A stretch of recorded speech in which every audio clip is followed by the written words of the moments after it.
Assalamualaikum warahmatullahi wabarakatuh. Anak-anakku semua, kali ini materi kita adalah tentang kepemilikan atau bahasa Arabnya disebut milkiyah. Pengertian milkiyah atau kepemilikan ini dibagi menjadi dua bagian, yakni bisa dari segi lughawi atau bahasa atau dari segi istilah. Baik, mari kita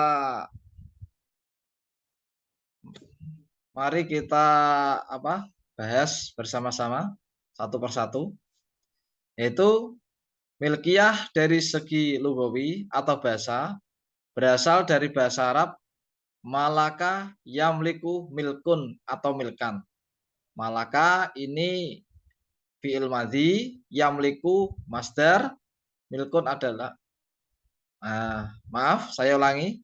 Malaka ini berasal dari fi'il madhi, yamliku adalah fi'il mudhari', milkun adalah masdar. Di milkiyah mempunyai arti sesuatu yang berada dalam kekuasaannya.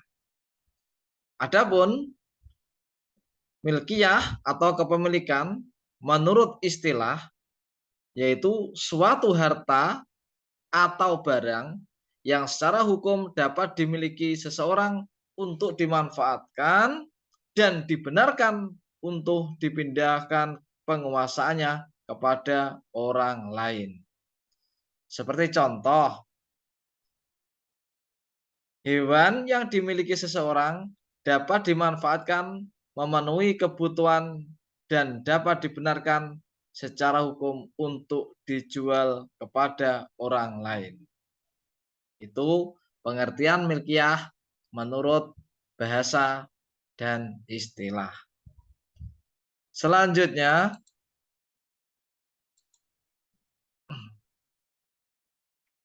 yaitu dasar atau dalil kepemilikan. Ini dasarnya ada berdasarkan dari Al-Quran atau dari Al-Hadis atau As-Sunnah. Yang pertama berasal dari Al-Quran. A'udzubillahi minasyaitonirrajim. Bismillahirrahmanirrahim. Ya ayuhan nabiyyu inna ahlalna laka azwajakal lati ataita ujurahunna wa ma malakat yaminuka mimma afa Allahu alaik. Artinya, wahai Nabi, sesungguhnya kami telah menghalalkan bagimu istri-istrimu yang telah kamu berikan mas kawinnya dan hamba saya yang kamu miliki, yang termasuk apa yang kamu peroleh dalam peperangan yang dikarenakan Allah untukmu. Al-Quran surat Al-Ahzab ayat 50. Kemudian dalam sebuah hadis Rasulullah bersabda, ini diriwayatkan dari An Sa'id bin Zaid, qala sami'tu Rasulullah sallallahu alaihi wasallam yaqul, man qutila duna mali fahuwa syahid. Wa man qutila duna dinihi fahuwa syahid. Wa man qutila duna damihi fahuwa syahid. Wa man qutila duna ahli fahuwa syahid. Hadis diriwayatkan oleh At-Tirmidzi. Artinya, dari Sa'id bin Zaid ia berkata bahwa aku mendengar Rasulullah sallallahu alaihi wasallam bersabda, barang siapa yang terbunuh karena membela hartanya, maka ia syahid. Barang siapa yang terbunuh karena membela agamanya, maka ia syahid. Barang siapa yang terbunuh karena membela darahnya, maka ia syahid. Dan barang siapa yang terbunuh karena membela keluarganya, maka ia pun juga syahid. Hadis ini diriwayatkan oleh At-Tirmidzi. Selanjutnya, yaitu sebab-sebab kepemilikan atau asbabul milkiyah. Itu sebab-sebab barang atau benda itu menjadi hak milik kita, itu ada beberapa sebab yang diperbolehkan atau yang disyariatkan oleh agama. Itu nomor satu, yaitu ihrazul mubahat.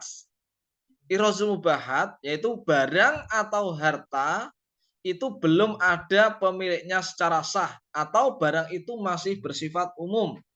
Misal ikan di sungai, ya, ikan di laut, atau hewan buruan, atau burung-burung yang di alam bebas, air hujan, rumput, dan lain-lain sebagainya.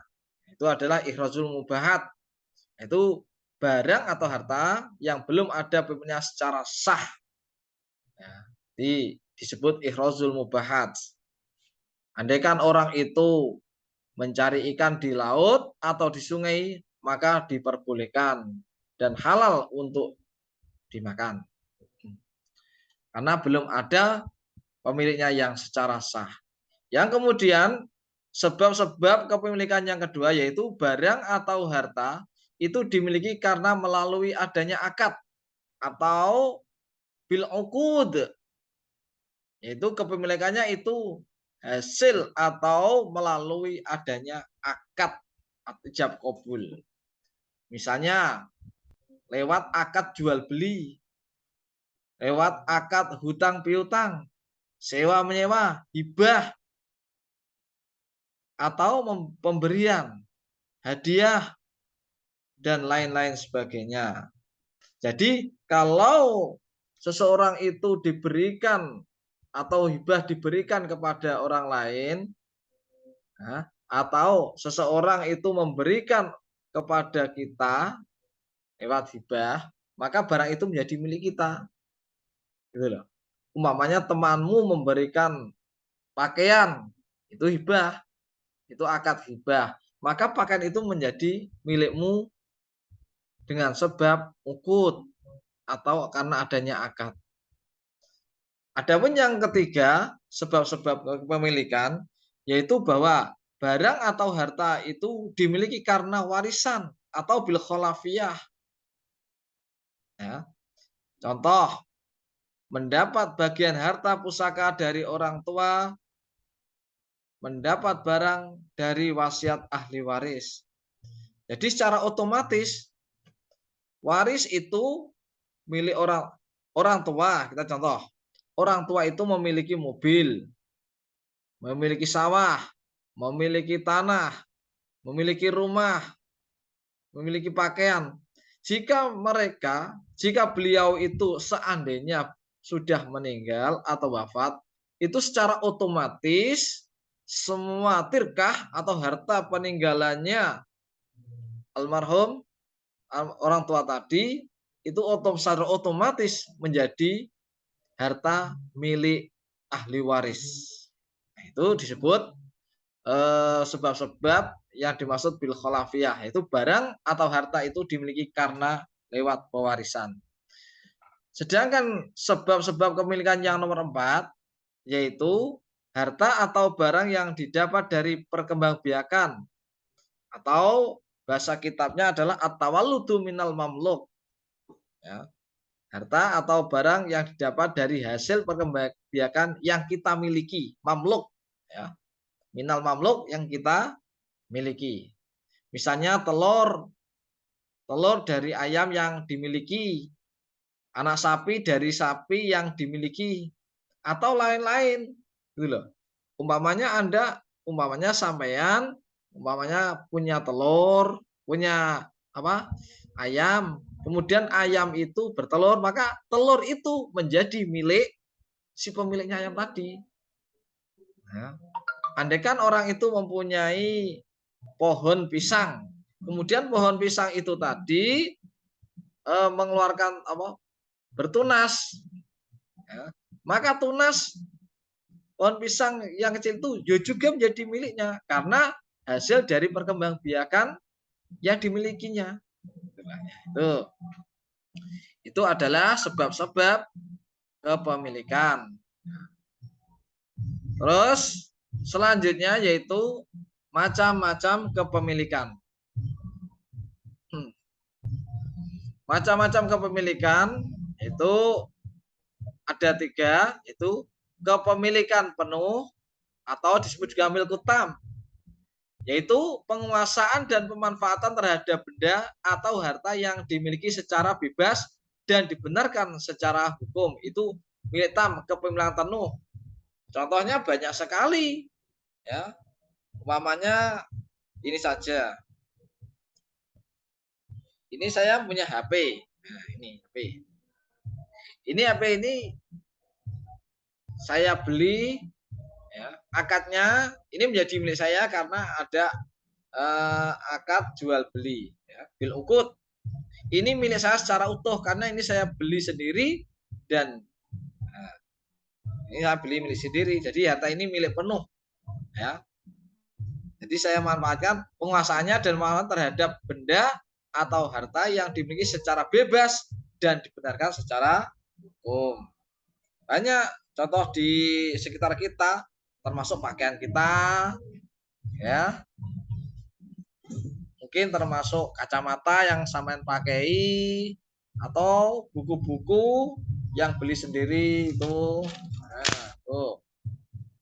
Kemudian yang kedua, macam-macam pemilikan yaitu kepemilikan materi, yaitu kepemilikan seseorang terhadap benda atau barang terbatas kepada penguasaannya materinya saja.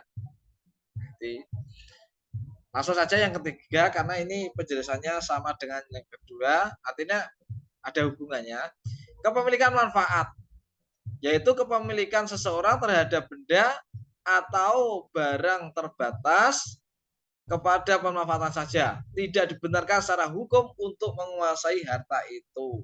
Ini kepemilikan materi dan kepemilikan manfaat. Ini kalau pemilikan materi itu kepemilikan seseorang terhadap benda atau barang terbatas kepada penguasaan materinya saja.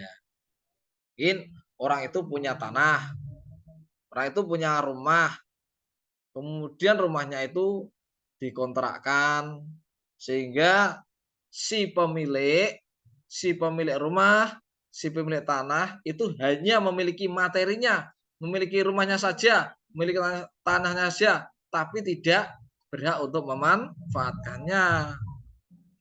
Kemudian kepemilikan manfaat, jadi orang yang meminjam, orang yang menyewa rumah tadi, yang menyewa ini, nah ini berarti orang yang meminjam atau orang yang punya itu hanya memiliki manfaat dari rumah atau tanah tersebut dan dia tidak memiliki materi. Maka si peminjam atau si penyewa tidak berhak menjual tanah tersebut. Gitu loh. Karena apa? Karena dia hanya memiliki manfaat saja. Tadi seperti umpamanya Zaid itu punya rumah, kemudian disewakan kepada Umar. Umar menyewa tersebut bisa dimanfaatkan rumahnya itu mungkin untuk tempat servis sepeda motor atau mungkin untuk jual bakso atau lain-lainnya sebagainya. Yang penting Umar itu memanfaatkan tanah atau rumah milik Zaid tersebut. Nah ini maka Umar hanya memiliki manfaatnya saja, sedangkan si Zaid hanya memiliki materinya saja. Di sekitar itu banyak contoh.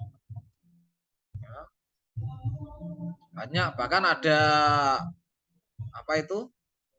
Sewa sepeda motor, sewa mobil, itu banyak.